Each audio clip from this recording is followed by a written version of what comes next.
광주 전남권 뉴스입니다. 17년 넘게 표류해온 광주 어등산 관광단지 개발 사업에 추진 동력이 마련됐습니다. 어등산 개발을 가로막은 법적 다툼에 마침표가 찍혔습니다. 이에 오늘 신세계 프라포터가 복합 쇼핑몰 제안서를 제출할 예정이어서 어등산 개발 사업 추진에 속도가 날 전망입니다. 김혜정 기자가 보도합니다. 17년 묵은 광주의 수건, 어등산 개발 사업을 가로막은 빗장이 풀렸습니다. 개발 우선 협상 대상자 지위를 놓고 3년 가까이 광주시와 소송을 진행해온 서진건설이 배소 판결을 인정하고 대법원 상고를 포기했기 때문입니다. 광주시의 요구를 아무런 조건 없이 수용하겠습니다. 그리고 모든 것을 최선을 다해 협조하겠습니다. 이에 어등산 관광단지 개발 사업이 급물살을 타게 됐습니다. 먼저 지난 여름부터 복합 쇼핑몰 건설을 표명해온 신세계 프로퍼티가 광주시에 제안서를 제출합니다. 우리 시는 사업계획서를 접수하는 즉시 시민들께 투명하게 공개하고 신속, 투명, 공정성의 가치 아래 후속 절차를 속도감 있게 추진하겠습니다. 그렇다고 스타필드 광주가 바로 들어오는 건 아닙니다. 이 광주시는 신세계 프로퍼티의 제안서를 검토한 뒤 이 제3자 공모를 통해 신세계를 비롯해 어등산을 개발할 다른 사업자의 제안서도 받겠다는 입장입니다. 이후 평가위원회를 구성해 우선 협상 대상자를 선정할 계획입니다. 과거 삼능건설부터 서진건설까지 이 5차례나 무산된 공공공모 방식 대신 이번엔 민간 제안 방식으로 개발 범주의 폭을 넓히겠다는 얘기입니다. 이에 따라 과거 어등산 개발에 관심을 보였던 롯데백화점 측도 신규 사업을 고민하고 있는 것으로 알려져 어등산 사업을 놓고 각축전이 펼쳐질지 주목됩니다. KBS 뉴스 김혜정입니다. 기획재정부가 어제 전남대학교 병원의 새 병원 건립 사업을 예비 타당성 조사 대상에 선정했습니다. 새 병원 건립 사업은 내년부터 예비 타당성 조사가 진행되며 그 결과를 바탕으로 오는 2024년 사업 여부가 결정됩니다. 사업이 예정대로 진행될 경우 전남대학교 새 병원은 동관과 서관으로 나뉘어 오는 2027년에 착공에 들어가며 동관은 2030년에, 서관은 2034년에 개원합니다. 이번 폭설 피해 규모가 계속 늘면서 잠정 피해액이 22억 원을 넘어섰습니다. 특히 무너진 축사에서는 가축이 얼어서 죽는 2차 피해가 또 걱정입니다. 피해가 큰 지역에는 복구 작업에 군부대가 투입됐습니다. 김정대 기자입니다. 돼지 2,000마리를 키우는 한평의 한 축산 농가입니다. 지난 폭설에 축사 지붕 곳곳이 무너지거나 강풍에 날려 며칠째 복구 공사 중입니다. 농가는 수천만 원에 달하는 복구비도 문제지만 추위에 노출된 돼지들이 폐사할까 봐 더 걱정입니다. 평소에 한 23도, 22도 정도에 사육되고 있거든요. 근데 영하 2도에서 거의 하루 이틀 정도를 보냈으니까 폐사도 좀 나고. 실제 화순에서는 축사 지붕이 무너지고 우리가 눈 속에 파묻혀 돼지 25마리가 동사하기도 했습니다. 동사뿐만 아니라 굶어서도 죽고 떨어진 낙하물에 맞아서도 죽고 아예 들어가지를 못했으니까 제가. 폭설 피해를 본 전남 지역 축산 농가는 19곳. 잠정 피해액만 4억 9천만 원에 이릅니다. 한쪽에서는 피해 복구가 시작됐습니다. 특히 전남에서 시설 농가 피해가 가장 컸던 담양에는 군부대가 투입됐습니다. 공수부대 장병들이 삽으로 눈을 퍼내고 무너진 비닐 가림막을 해체합니다. 도움의 손길에 고마운 마음이 앞서지만 농가는 내년 농사가 또 걱정입니다. 손자들이 와서 일을 한데 정말로 눈물이 납니다. 고마운 것은 그만두고라도 내가 저분들한테 이렇게까지 해서 도움을 받아야 되냐 이런 생각을 할 때 뭐라고 할 말이 없습니다.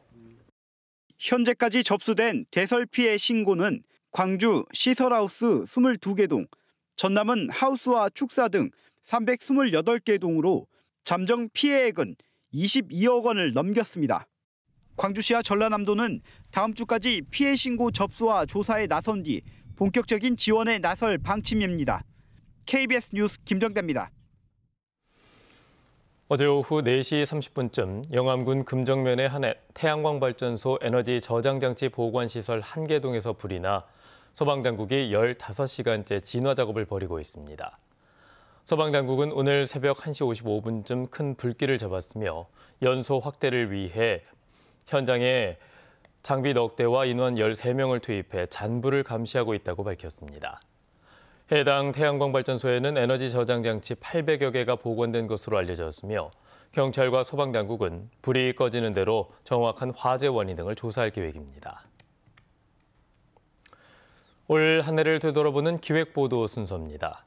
올해는 윤석열 정부가 들어선 지 2달 만에 민선 8기가 출범하면서 광주와 전남 지역에도 변화의 시기를 맞았습니다. 지난 6개월 동안의 성과와 과제를 최혜진 기자가 정리했습니다. 내일이 빛나는 기회도시를 시정 9호로 내세워 출발한 민선 8기. 6개월 안에 답을 내기로 한 이른바 6가지 현안은 비교적 속도를 내고 있습니다. 복합 쇼핑몰 건립이 현대와 신세계의 사업계획안 제출로 탄력을 받았고 어등산 관광단지 소송도 매듭지었습니다.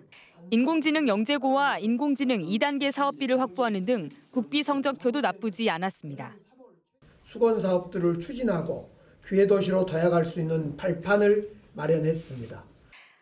하지만 핵심 공약이던 수소 트램은 예산과 법적인 문제로 한 발 물러섰고 예산 심의 과정에서 불거진 시의회와의 갈등은 숙제로 남았습니다.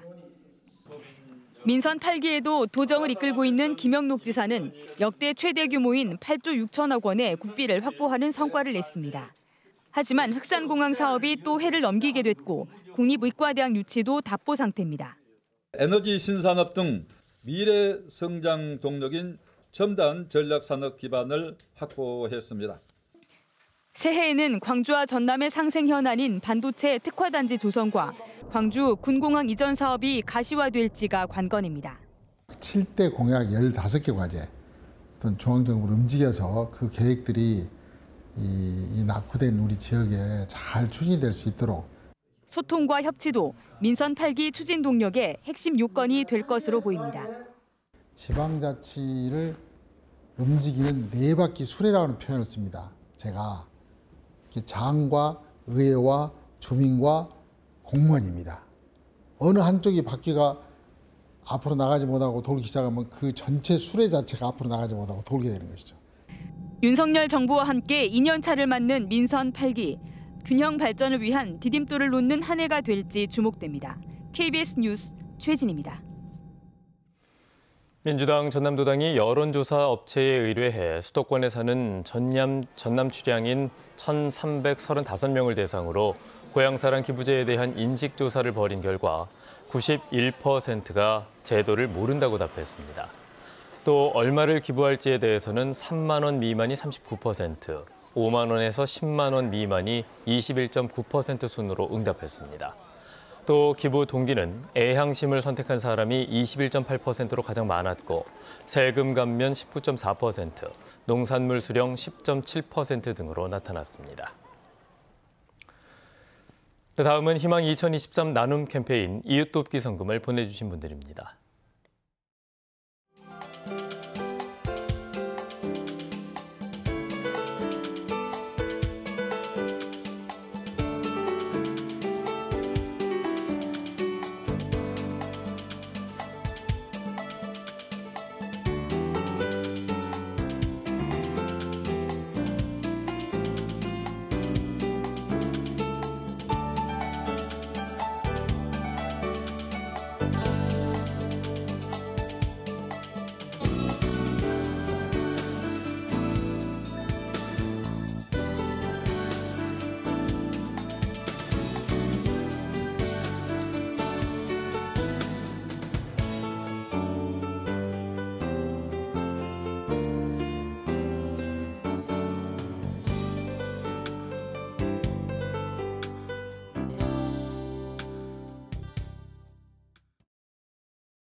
오늘 아침은 비교적 덜 춥습니다. 한동안 평년 기온을 크게 밑돌았는데요. 오늘은 광주의 아침 최저 기온 영하 2.6도로 예년 이맘때의 겨울 날씨를 보이고 있습니다.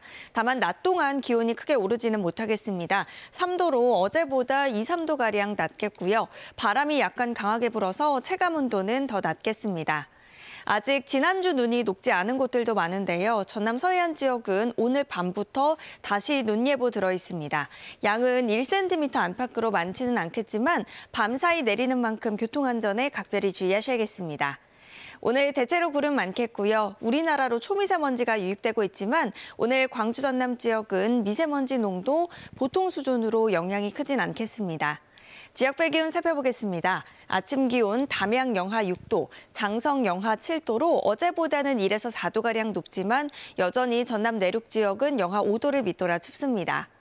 곡성도 아침 기온 영하 6도까지 떨어졌고요. 낮 기온 3도, 여수 6도까지 오르겠습니다.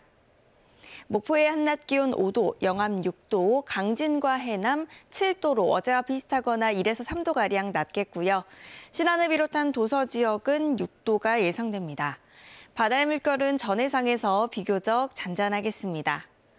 당분간 평년 기온을 약간 밑돌겠고요. 올해 마지막 날인 토요일과 새해 첫날인 일요일에는 맑은 날씨와 함께 추위가 다소 누그러지겠습니다.